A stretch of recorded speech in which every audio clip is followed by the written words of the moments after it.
బాబు surety, భవిష్యత్తు guarantee. ఆ షూరిటీకి guarantee ఎవరు? పార్టీ స్థాపించిన ప్రశ్నించడానికి అంటారు. ఆయన ఏమి ఉద్యోగం చేస్తున్నాడో ఏం చేస్తున్నాడో ఎవరికైతే అర్థం కావడం లేదు. ఆయన పార్టీ స్థాపించినాడు, పొద్దు నుంచి పక్క పార్టీని పోగుతుంటాడు. అసలు మీ పార్టీ ఎందుకు స్థాపించినట్టు? నువ్వు పార్టీ స్థాపించినావు, కూటమిలో నువ్వు భాగము, కరెక్టే, మంచిదే. కానీ నీ పార్టీ కానీ నీ ఆలోచన కానీ బయట చెప్పకుండా పొద్దు నుంచి ఈయన ఉండబోతున్నాడు ఇంకా నెక్స్ట్ 15 సంవత్సరాలు అంటాడు. నీకేం అంత ప్రేమ?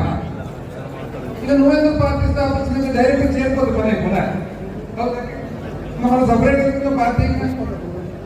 నీ ఆలోచన ఏమి, నీ విధానం ఏమి, నీ పరిపాలన ఏమి, నువ్వు కుటుంబంలో భాగస్వామ్యమే.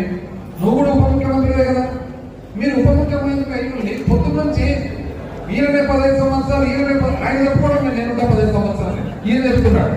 మరి ఆ పార్టీలో సభ్యులు ఎవరైతే ఉన్నారో వాళ్ళు ఒకసారి ఆలోచన చేసుకోవాలి. అప్పుడే కరెక్ట్ కాదు. అసలు ఎందుకు పెట్టినట్టు పార్టీ అవే నాకైతే అర్థం కాదు. ఎవరు కూడా అర్థం కావడం లేదు. అసలు పార్టీ ఎందుకు పెట్టినట్టు ఆ మైన అసలు జనాలు వేసుకొని బ్యాంకులు వీళ్ళు ఎందుకు పెట్టుకొని తిరిగి